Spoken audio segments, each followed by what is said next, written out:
ہمارے حضور نبی کریم صلی اللہ علیہ وسلم کے اسوہ مبارکہ میں ہم کو یہ بات ملتی ہے کہ حضور نبی کریم صلی اللہ علیہ وسلم نے شب برات کو بطور خاص اپنی امت کے مرحومین کے لیے مغفرت طلب کی ہے۔ گھر میں نہیں بلکہ باقاعدہ جنت البقیع کو آپ تشریف لے گئے، قبرستان کو آپ تشریف لے گئے، جنت البقیع کو آپ تشریف لے گئے۔ وہاں جا کر آپ نے اپنے امت کے مرحومین کے لیے، اپنی امتیوں کے لیے مغفرت طلب کی، اللہ رب العزت کی بارگاہ میں گناہوں کی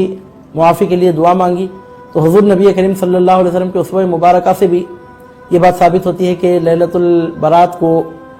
دعا کا اہتمام کرنا چاہیے، استغفار کا اہتمام کرنا چاہیے، اللہ تعالیٰ سے گناہوں کی معافی طلب کرنا چاہیے۔ چنانچہ روایت میں آتا ہے، ترمذی شریف میں بھی روایت ہے اور احادیث مبارکہ کی دیگر کتابوں میں بھی حدیث ملتی ہے۔ ام المومنین سیدتنا عائشہ صدیقہ رضی اللہ تعالی عنہا روایت کرتی ہیں، اس حدیث پاک کو ارشاد فرماتی ہیں کہ ایک رات محبوب کبریا صلی اللہ علیہ وسلم میرے پاس سے اچانک چلے گئے۔ جب مجھے محسوس ہوا تو میں آپ کی تلاش میں نکلی، یعنی حضور نبی کریم صلی اللہ علیہ وسلم ایک رات اپنی خوابگاہ مبارک سے، اپنے بستر شریف سے اچانک اٹھے اور باہر تشریف لے گئے۔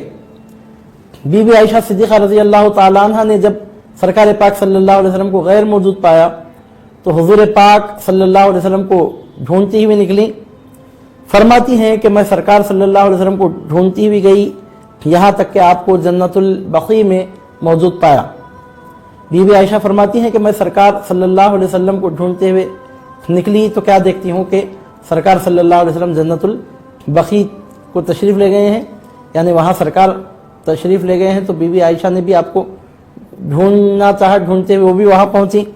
اس وقت آپ کا سر مبارک آسمان کی طرف تھا۔ بی بی عائشہ فرماتی ہیں کہ جب حضور انور صلی اللہ علیہ وسلم نے مجھے دیکھا جنت البقیع میں تو ارشاد فرمایا، عائشہ کیا تمہیں خوف تھا کہ خدا اور اس کا رسول تم پر ظلم کریں گے؟ تو بی بی عائشہ صدیقہ فرماتی ہیں میں نے عرض کیا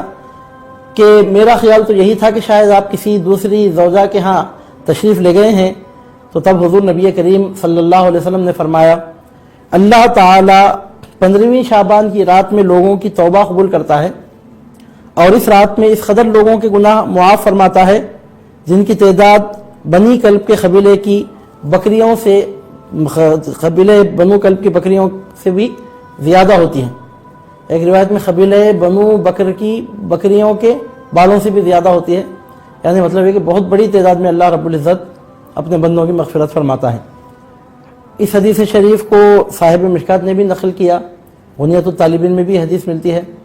اور اس سے پہلے کہ امہات الکتب میں بھی یہ حدیث پاک منقول ہے۔ اس حدیث پاک میں آپ نے ابھی سماعت کیا کہ لیلۃ البرات کو حضور نبی کریم صلی اللہ علیہ وسلم اپنے دولت سرائے اقدس سے رات کو اچانک نکل کر جنت البقیع کی طرف تشریف لے گئے۔ جیسا کہ آپ نے سنا کہ بی بی عائشہ نے ڈھونڈتے ہوئے حضور نبی کریم صلی اللہ علیہ وسلم کی تلاش میں جب نکلی تو آپ کو جنت البقیع میں پایا۔ جا کر بی بی عائشہ کیا دیکھتی ہیں کہ حضور نبی کریم صلی اللہ علیہ وسلم اپنا سر اقدس آسمان کی طرف اٹھائے ہوئے ہیں۔ جب سرکار صلی اللہ علیہ وسلم نے بی بی عائشہ کو دیکھا تو استفسار فرمایا، دریافت کیا، اے عائشہ کیا تم یہ خیال کرتی تھی کہ اللہ اس کا رسول تم پر ظلم کریں گے؟ مطلب یہ کہ جب تمہاری باری تھی تو کہیں اور جانا یہ انصاف کے خلاف تھا، اور کیا تم اللہ کے رسول صلی اللہ علیہ وسلم سے اس کی توقع رکھتی تھیں؟ تو بی بی عائشہ صدیقہ رضی اللہ تعالی عنہ نے نہایت صاف گوئی سے جو خطرہ قلب میں گزرا تھا، بشری تقاضے کے طور پر، فطری تقاضے کے طور پر جو وسوسہ گزرا تھا، کھلے طور پر حضور نبی کریم صلی اللہ علیہ وسلم کے سامنے برملا اس کا اظہار کر دیا، عرض کیا کہ سرکار میرا تو خیال یہی تھا کہ شاید آپ کسی دوسری زوجہ کے ہاں تشریف لے گئے ہوں، لیکن ایسا نہیں تھا، نہ اس کی توقع حضور نبی کریم صلی اللہ علیہ وسلم سے ہو سکتی ہے۔ بی بی عائشہ صدیقہ رضی اللہ تعالی عنہ کو بھی کامل اطمینان ہو گیا ہے دیکھ کر کہ سرکار صلی اللہ علیہ وسلم در حقیقت جنت البقیع کو تشریف لے گئے ہیں۔ اس موقع پر حضور نبی کریم صلی اللہ علیہ وسلم نے یہ جو جملہ ارشاد فرمایا یہ شب برات کی اہمیت کو ثابت کرتا ہے، اور قیامت تک کے لیے بطور خاص شب برات میں استغفار کا، دعاؤں کا اہتمام کرنے کے لیے حضور نبی کریم صلی اللہ علیہ وسلم کا یہ ارشاد گرامی سند کا درجہ رکھتا ہے، دلیل کا درجہ رکھتا ہے۔ حضور نبی کریم صلی اللہ علیہ وسلم نے ام المومنین ہو، ابھی آپ نے ترمذی شریف کی حدیث میں سماعت کیا ہے کہ حضور نبی کریم صلی اللہ علیہ وسلم لیلۃ البرات کو بطور خاص اپنی امت کی مغفرت کی آپ نے دعا مانگی، اور دعا مانگنے کے لیے باقاعدہ جنت البقیع کو تشریف لے گئے، قبرستان میں جا کر آپ نے دعا مانگی۔ تو واضح طور پر حضور نبی کریم صلی اللہ علیہ وسلم کا یہ اسوہ حسنہ ہمارے سامنے آتا ہے کہ لیلۃ البرات کو اپنے مرحومین کی مغفرت کے لیے بھی دعا مانگنا چاہیے، کسی کے والدین دنیا سے رخصت ہو چکے ہوں یا دیگر رشتہ دار اگر دنیا سے رخصت ہو چکے ہوں تو ان کی مغفرت بھی طلب کرنا چاہیے، جیسا کہ حضور نبی کریم صلی اللہ علیہ وسلم نے جنت البقیع میں جا کر اپنی امت کے لیے مغفرت طلب کی۔ تو لیلۃ البرات کے موقع پر